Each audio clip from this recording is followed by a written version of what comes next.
Good morning. Pleasure to be here. Thank all of you for being here. Appropriately socially distanced, I see. It's a pleasure to be at the New York Medical College today. Thank you, Dr. Kadish, for having us. Westchester County, great county executive, George Latimer. Also home to our great Senate leader, Andrea Stewart-Cousins. And it is a beautiful day.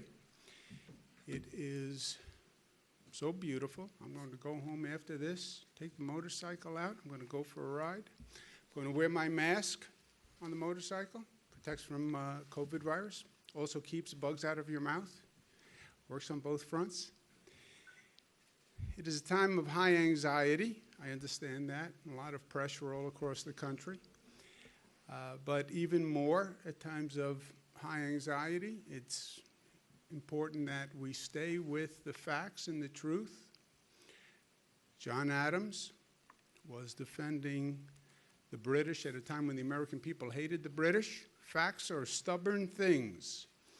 And whatever may be our wishes, our inclinations, or dictates of our passions, they cannot alter the state of facts and evidence. Lincoln, big believer in the American people, always. Let them know the truth, and the country is safe. I love Lincoln and the wisdom and the economy of his language. Let them know the truth, and the country is safe. Here are the facts where we are right now. 8,600 total hospitalizations. That number is down. That is good news. And it's a fairly significant drop, so that is good news. The net change in hospitalizations you see is also down. That's good news. Intubations is down. That's good news. The 3-day rolling average of hospitalizations is also down. You see the curve. You see the outline of what we went through. You see how fast it went up. Reminds you how fast the infection rate can spread. Look at how fast those numbers went up. And you see how once those numbers are up, how long it takes to get them down, right? We're on the downside of the mountain. Downside of the mountain is a much more gentle slope than what we went through going up the mountain. We wish it was a steeper decline, but it's not. This is the worst number every day, is the number of deaths, 231, and you can see how slow that has come down and how painfully high it still is. This is a chart of the number of lives lost. And again, you can see how fast that infection took off and how many lives we lost.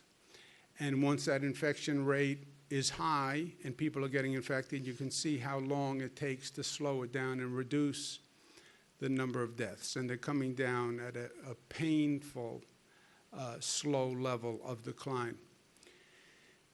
The top priority for us, one of the top priorities for us, has been protecting our frontline and our essential workers. You have to remember what happened here. It all happened so fast that it's almost hard to gain perspective on it. But the frontline workers, they showed up and went to work and put their lives in danger so everyone else could stay home. I laid out the facts, as Lincoln said, to the people of this state, laid out how dangerous this virus was, advocated and argued based on those facts that we needed to close down schools, close down businesses, stay at home. People did that. In the next breath, I said, and by the way, we need you essential workers to go to work tomorrow.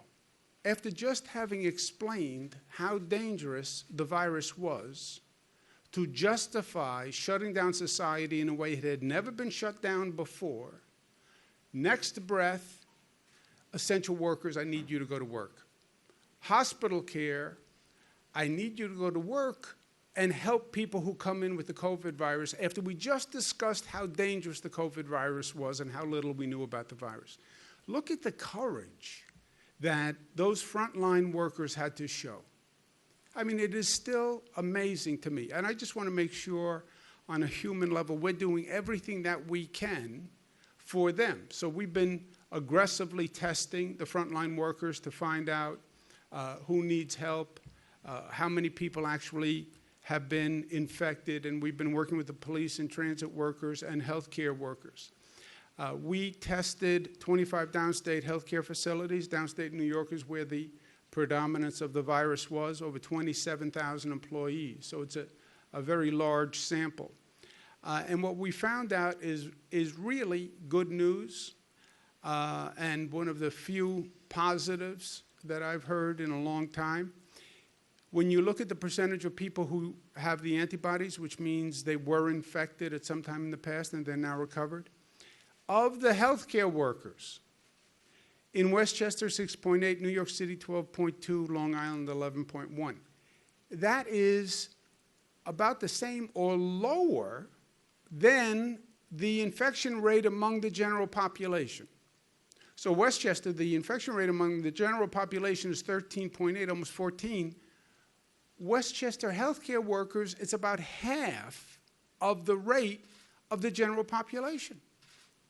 I mean, that is amazingly good news, right? We were afraid of what was going to happen, and the healthcare workers actually are at about the same or lower than the general population in that area. So that is, makes 2 points to me. Number one, our healthcare workers must be protected. They must have the PPE. We've been saying that all along. It was a mad scramble this last time to get the PPE. Internationally, it was a mad scramble for all of us. That can never happen again. We have to have the PPE. We have to have the stockpiles. We did an order that said every hospital has to have a 90-day supply of PPE at the COVID rate of usage. So we'll never go through this again. But it also shows everybody how important the masks and the gloves and the sanitizer are, and that they work. You know, it's not that the frontline workers get anything especially more sophisticated than the masks that people wear, the N95 masks. You know, they wear a gown, they wear a mask, they wear gloves, but they follow protocol. And those masks work. They work. If they're working for frontline workers, they're going to work for people in their day-to-day lives. And the precautions of gloves and sanitizing, they work. Also, during this time, it's important that we protect New Yorkers who are facing financial hardships. You have people who live paycheck to paycheck. The majority of people in this state live paycheck to paycheck. All of a sudden, the paycheck stops. Federal government issued a one-time payment of $600, unemployment benefits, but it's not making up the gap for many, many families. And they are struggling, and we want to make sure we're doing everything we can. We have a problem in upstate New York where many of the farms can't sell their product. You had a lot of farms that were literally just dumping milk that the dairy farms had produced. But at the same time, you have people in downstate New York who are going hungry and can't pay for enough food. Tremendous demand on food banks. So we've been putting the two together. It makes no sense to have upstate farmers who can't sell their product and downstate families that can't get enough to eat. So we have been funding efforts to connect the farmers to the downstate food banks. And we've done that with about $25 million to what we call our Nourish New York initiative. And that has worked. We're funding about 50 food banks that have 2,100 farms that are delivering food to those food banks. And about 20,000 households in the state are participating in that. And the volume of food and product that is not being wasted, that is supporting upstate farms and helping downstate families is tremendous. We want to continue doing that. The state budget is very, very tight right now, going with what's going on with the economy. So philanthropies, foundations, there are a lot of people who want to help. This is a great cause, and I would suggest that they help so we can do even more. People literally are worried about being able to pay rent.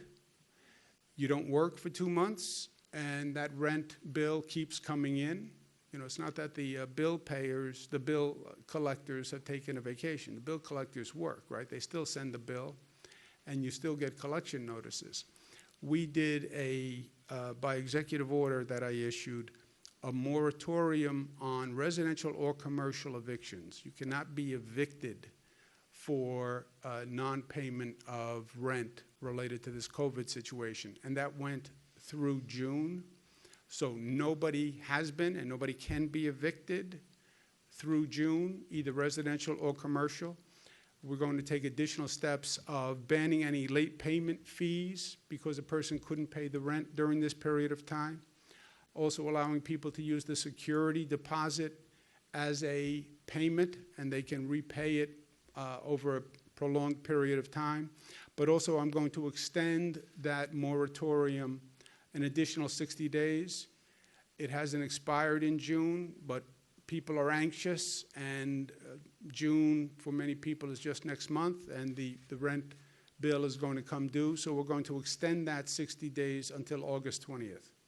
So no one can be evicted for non-payment of rent, residence or commercial, because of COVID until August 20th.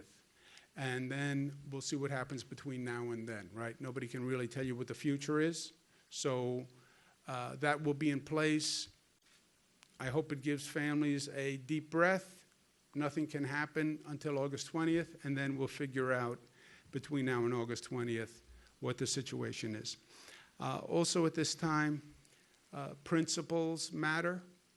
And I understand the anxiety, I understand the stress, but let's remember who we are and what we're all about and what principles matter to us. People are talking about we should reopen the economy. It's more important than public health, or public health is more important than the economy. And that's the underlying argument and discussion that you're hearing going on right now. To me, it's never been a question of whether or not we reopen. It's not reopen or not reopen. You have to reopen. You don't have a choice. It's how you reopen. It's how you reopen. And to say, well, we either have to have a strong economy or protect public health, no, that's a false choice. It's not one or the other. It's both. We have to reopen, get the economy running, and we have to protect public health. I mean, this is not a situation where you can go to the American people and say, okay, how many lives are you willing to lose to reopen the economy? We don't want to lose any lives. And you start to hear these, to me, what are absurd arguments. Well, yes, if we reopen, people will die, but people were going to die anyway. Look, we are all going to die at one point. The big question is when and how, right? And the when and how matters. I understand that I'm going to die. I just don't want to die now or next week, and I don't want to die because I contracted the COVID virus unnecessarily, right? So people are going to die. Yes, we're all going to die. That is not a justification in my mind, right? It would be a novel defense. Person's before a judge, charged with murder. Did you have a gun? Yes. Did you fire the gun? Yes. Did you shoot the person? Yes. Did the person die? Yes. But the person was going to die anyway. Yeah, I know. But it was the gun that killed the person and the bullet, and you fired the gun, right? So to go down this road, well, there are old people who will die, predominantly on the numbers. By the way, old, how do you define old? Not that old is a justification. But we looked at numbers yesterday, the number of people coming into the new cases coming into hospitals. 51 years old is where the increase starts, right? It's 51 to 60, 60 to 70 is the highest, 71 to 80. But 51 to 60. So 51 is not really old. I know that it's all relative, and since I am beyond that 51, it's easy for me to say. But I don't really see 51 as old when we start talking about the old people.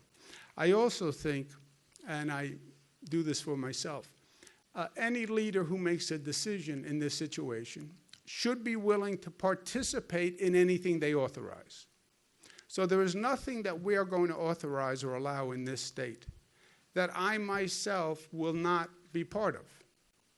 You know, it's too easy to say, okay, you can go do this, but I'm going to protect myself and I'm going to stay behind the glass wall, you know. No, if all human life has the same value, if I say something is safe for New Yorkers, then I will participate in it, because if it's safe for you, it's safe for me, right? And that should be our standard going forward. And what we've been doing in New York is, look, make the decisions based on facts and data, not emotion and politics. And I understand the emotion, and I understand the anxiety and the stress, and I understand politics a little bit. But that's not the basis for making a decision. And that was, every leader has told us that in different ways. That was John Adams, that was Lincoln, that was FDR, that was Teddy Roosevelt. When my team comes to me and says, oh boy, we had a new prison break, there's a flood coming, there's a hurricane, Ebola virus, and the hair is on fire. Slow down, deep breath. Let's look at the facts. Let's understand the situation, and let's take action based on the facts. That is the way to lead. That's the way, I believe, to lead one's life. Here we have a lot of information. We have a lot of facts. We know the hospitalization rate. We know the infection rate. We know the number of deaths. We know we're taking antibody tests. We're taking diagnostic tests. We're doing tracing. Make your decisions based on the facts and the data. It sounds simple and basic, but it's more important now than ever before. And it is working for us. It is working. That's not just me saying that because I'm the governor. You look at what's happening in New York and look at what's happening in the rest of the nation. In New York, the number is coming down. And it's coming down dramatically. You take New York out of the rest of the nation's numbers, the rest of the nation is going up, and we're coming down. So what we're doing is working. And when it's working, stay the course.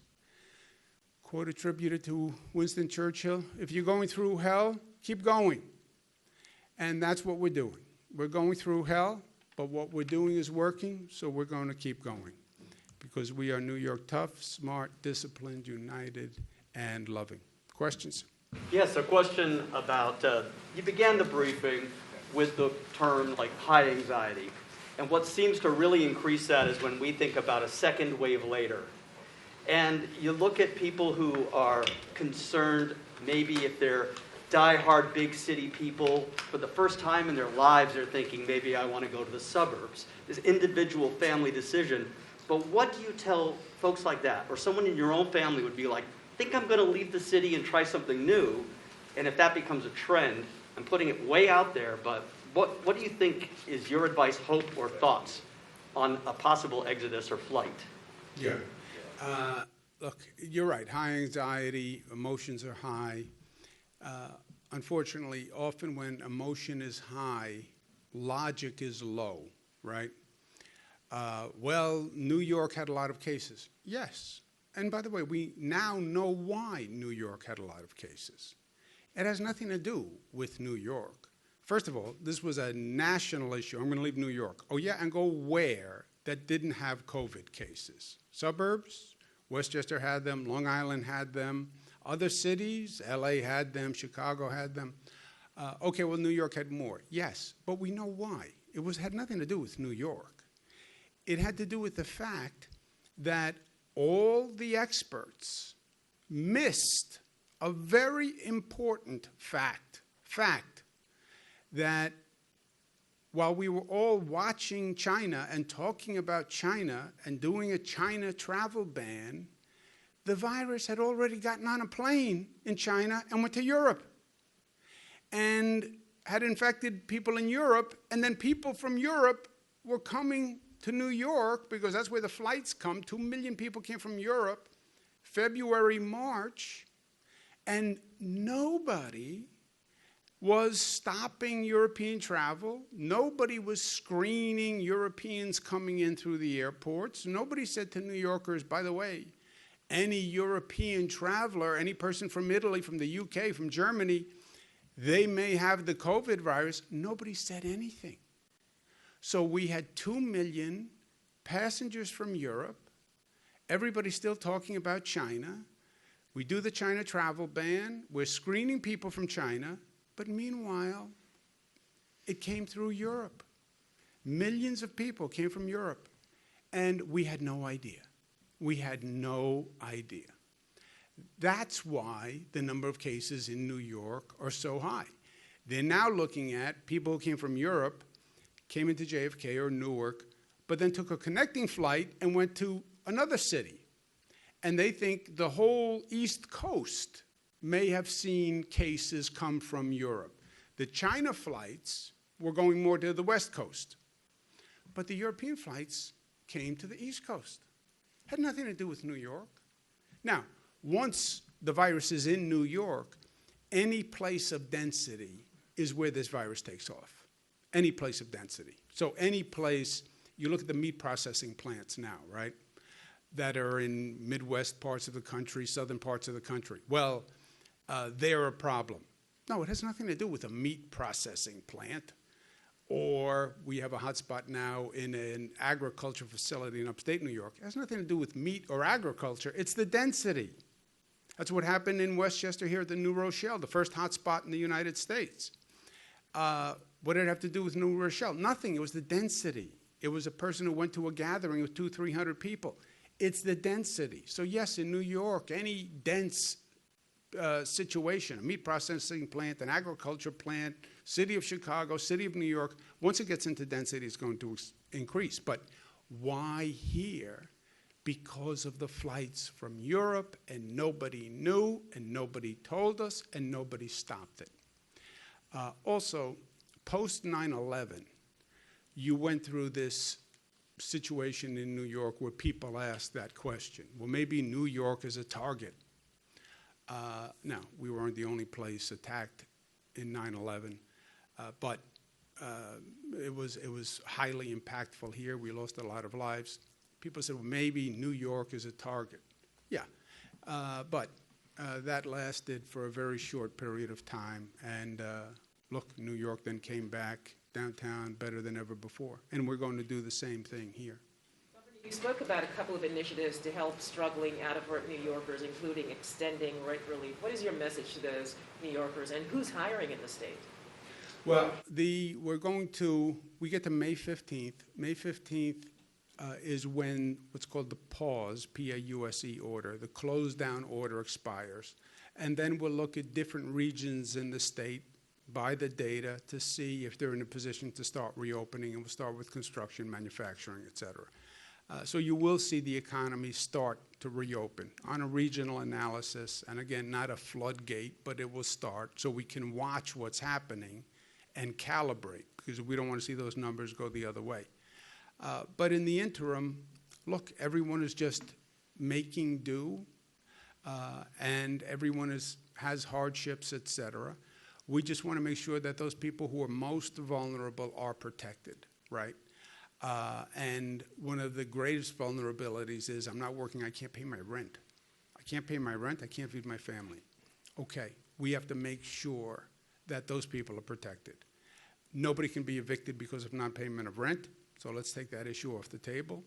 We have to make sure everyone has food to feed their family. We're doing that through a number of ways, subsidy programs, et cetera, and last resort, these food banks that we're talking about today. But the number one issue that people talk to me about probably is rent and fear about being able to pay their rent. And this just takes that issue off the table until August 20th. Well, what happens on August 20th? You know what? I can't tell you what's going to happen 2-3 months down the road, but I can tell you whatever happens, we will handle it at the time. And that's what we've been doing with this situation all along, literally in 2-week increments.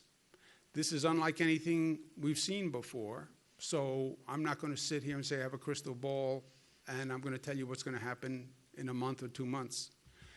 And anyone who tells you that, I think I would question that person seriously, because there has been no one who has gotten this right from the time it started. Take one more? Well, I don't want to take too many questions, but about the rent relief and the landlords who would say they've got to pay the mortgage. I get it. I get it. That's a trade-off. Look, none of these decisions are easy. None of these decisions are easy. And you're right. The landlord will say, okay, so now the tenant doesn't pay their rent, but I still have to pay the electric bill. I still have to pay the mortgage. That is true. That is true. And we're working on relief from the banks for the landlords also. And there are programs that the federal government's doing and the state is doing to make sure those banks also get relief so they don't have to do any foreclosures, and we stop the foreclosures on the landlords. But you're right. There is no doubt a trade-off between the tenant and the landlord. We're helping the landlords also. But on a human level, I don't want to see people and their children being evicted at this time through no fault of their own. You know, my grandfather used to say, if you have your health, we can figure out anything else. We can fix anything else. If it's about money, we'll figure it out. But you have to have your health. That's why public health versus the economy, I don't see the trade-off. We have to have our health. We should protect human life. I don't care if a person is old. You know, I'm old by your definition. I still think I have a value, right? My mother's old. You know, she's the most precious person to me. So protect every life, and I'm not going to trade off public health. And we'll figure out the dollars, and we'll figure out the economic impact. But we'll protect people in the meantime, and we'll protect their health. Really quickly, you've spoken about COVID-only overflow facilities that can take positive nursing home patients. Are you aware of any in the Hudson Valley? We have facilities all across the state that can take any COVID positive person from a nursing home. So any nursing home operator who cannot provide adequate care for anyone in the nursing home, you call the Department of Health, we have beds and care for that person. And no nursing home should keep a person in that nursing home who they cannot provide adequate care, period. They violate their legal obligation and their ethical obligation to the state of New York. If they cannot provide care for any reason, and adequate care, they don't have enough staff, they don't have enough equipment, I don't care what it is. Any reason, that person has to be referred from that facility, and they have to call the Department of Health. And that's their legal obligation. It's not just the right thing to do, it's their legal obligation. Okay, thank you very much. Thank you for letting us be here.